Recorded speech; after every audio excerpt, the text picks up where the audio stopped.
The art of building a market-focused culture is to create an employment brand that is consistent with the customer brand. And this consistency can be achieved only through a cooperation of the resource management, the marketing, and other teams. Thank you for joining us on another episode of the Women Series. Here we capture developments and stories that definitely impact women. It is the final episode of our branding series, and it's been such an educative series. We've talked about branding for career opportunities, where we established that it is important for today's woman to leverage on social media. I mean, that is the new norm. And while trying to develop your social media platform, develop an elevator pitch, have a good headshot, and be intentional about the content you put out. Now, for personal branding, we talked about building personal brands. And in building a personal brand, we said that you have to be authentic, you have to be original, and definitely you have to be intentional. Now, for business branding, we concluded that to properly brand anything, you need to identify the value and the target audience, and thereafter, you can now talk about a befitting identity. Now, when all of this is done, you will definitely be able to captivate your target audience. All right, so for today, we will be talking about branding for success. And my guest for today is a brand and marketing communications strategist. And according to her, she is solutions personified and an essence minister. Join me in welcoming Omolaramide Amubieya. Thank you for joining us on the program today. It's great to have you. Thank you very much. I'm glad to be here. Thank you. So let's just go right into what we have to talk about today. In today's world, especially in the corporate sector, you would understand that there is always a rift between the employer and the employee. It is never balanced. And that's why you discover that some people would move from one job or the other.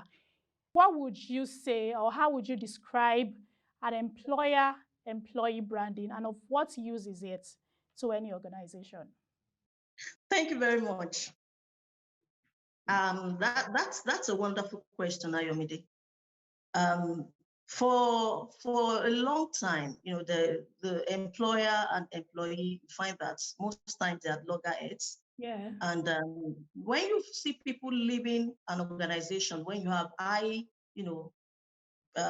movement of staff from an organization, when you ask them, about almost 50% of the time, their reasons would be that maybe a line manager, they didn't like how they were treated by a line manager, or things like that. So employer branding and employee branding try to reach the same goal, try to reach eventually the same target audience. So employer branding is targeting employees or potential workforce, making the company or the organization appealing to people who would like to work for them, right? So they set up campaigns that make their organization appealing to the workforce generally and to the employees.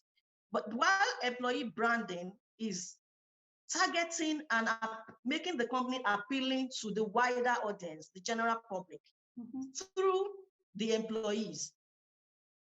So that is, in a way, making the employees brand ambassadors or brand advocates. When they go outside and they speak well of the company or they speak well of the organization, who would you believe more? The company saying that I'm good, or the employees saying that this company is the best place to work on earth?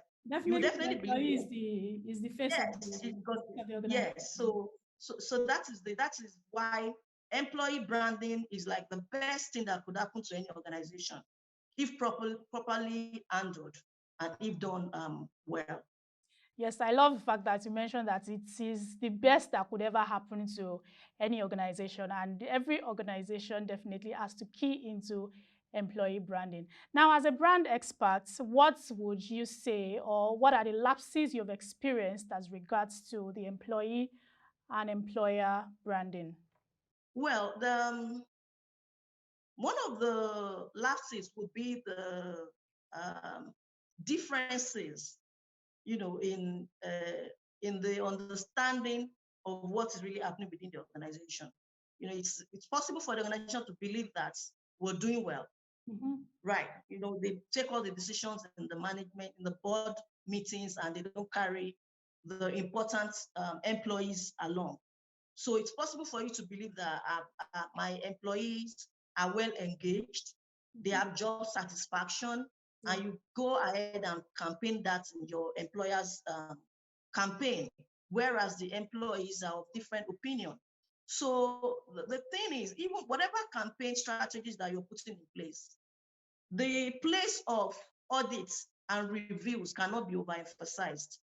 So at a point in time during your campaign, you should do surveys to actually check what you're putting out there. If it's the same thing that the people are perceiving, if you're projecting what you say or who you say that you are, then at the back end, because it's easy to put a lot of things on paper in terms of strategies and how we want it to work, especially when we hire consultants who come and give us all the flowery strategies. Yeah. Another point is to check, are we delivering on these strategies? Are we really delivering on these strategies? Are they promising the promises that we're making? Because what you're doing as a brand is making a promise to your target audience, Yes. whether it's your employee or the wider, your other stakeholders generally. So you need to ask yourself, am I keeping to this promise?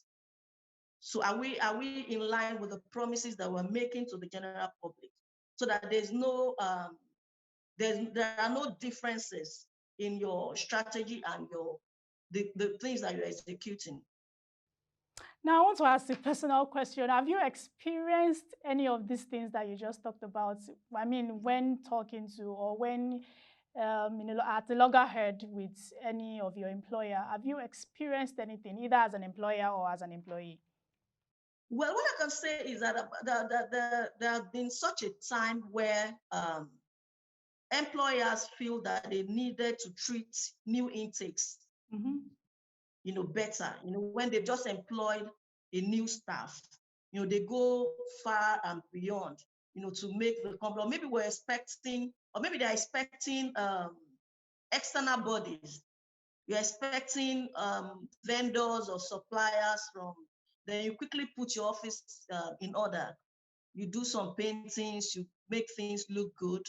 Those are the kind of situations that I think, because I believe those things should have been put in. Those things shouldn't be things that you do because someone is coming or you want to impress on an outsider, right? So because whatever you do, they might think, okay, fine, this is the way it is. It only takes a moment with your staff, your current employees, to find out that all that you did, all of those paintings are, looking good. That is not the case on an everyday situation. Yeah, the most important thing is to make a good impression in terms of personality, as opposed to the building is also important here, but make a good impression in terms of personality. Could you share your thoughts on in term employee experience and engagement? Well, my understanding, EX, that's employee experience, is relatively new. So, but the way I see it is that it's like an overarching concept that still encompasses employee engagement, right? So employee engagement, as we used to know it, is organizations coming up to reward staff or reward their employees based on performance. So we come to do maybe sporting activity just to make them more engaged. While you're doing well, you're keeping to time, you are clocking in at the right time that you should clock in.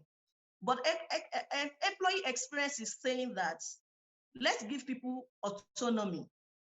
Let's give people the freedom that they need.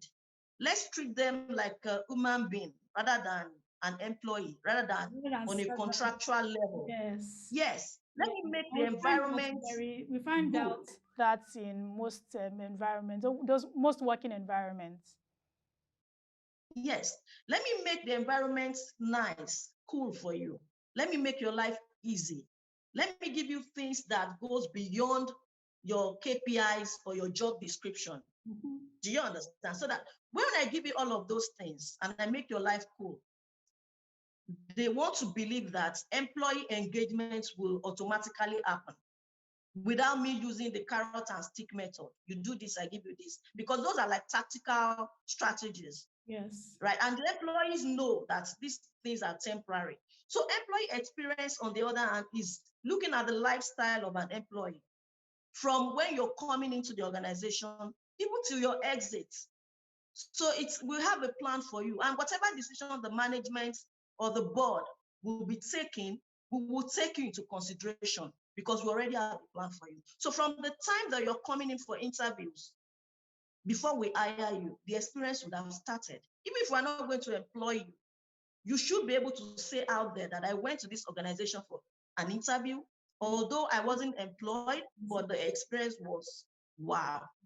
Right. So because there's no amount of money that you want to spend on a branding campaign that can get you that kind of word of mouth. Yeah, that's true. So employee experience caters for that. So you see employee experience looking at things like the tools that the employees use. We want to give you the state of the art, tools that will make your job easier, right? We want to make the environment conducive for you. We want to make the place a home, feel like a home from home. We want to make you spend more time, be creative. We want to give you freedom. We want your opinion. We want your input in the decisions and policies that we make in the organization. Rather than say that if you score 82 or 90% in your appraisals, we will give you a car. So rather than make it like employee engagement is like performance-based, yes. So let's make your whole experience in that organization and also more. Right. So you've established that it's important for employers to make the environment friendly for every employee, and this will definitely drive productivity. Then how about we talk about the organizational culture and how can this improve branding perception for companies? Okay, so I said the culture of a company, their values, their philosophy is the brand. Yes. Yes, contrary to what people think, that the logos, the colors, no, it is that your culture is your brand first and foremost. And that is what should inform the physical attribute, the physical assets that we can see. So if your culture is not in a good place, your brand perception cannot be good. It cannot be good out there. So making sure that your culture is solid. It's solid and you're doing what you put on paper that is your culture is living to your brand, living up to your brand and retaining the perception out there. So first, before figures, before logos, before colors, it definitely has to be the culture first. Culture coming in, how you express yourself before any of those things come up. Now let's talk about for HR departments. These people are definitely involved in talent management and development and whatnot. What are the challenges you might have experienced in talent development and management, and what are the possible ways to addressing these problems? Okay, well, for the HR department, I believe they need to be given more freedom, more autonomy. So because sometimes employees don't feel that the human resources managers or department work for them. Right. So it feels the other way. It feels like they are working for the company rather than for the employees. Because Right? like I say, it will pays pays the piper, dictates the tune. Yeah. So it's always been are you loyal to the management or you are helping me make my experience in this organization better? Do you understand? So I believe that fine, the organization pays you, but there should be some sort of autonomy, some sort of loyalty more to the employee rather than the management. So because if you find out that a lot of organizations these days are changing even that name, even the title, human resources manager or human resources department. You find people using terms like chief art officer. You find people using things like chief emotions, something, so that they treat employees better. So it's not like slavery. You come and work, we pay you, because now the millennials are asking, they are demanding more. So aside from the salary that you're going to give me, what else do I need to, what else do I have to gain, for working for you? These people spend over 40 hours, especially if you work in Nigeria, per week, in an organization.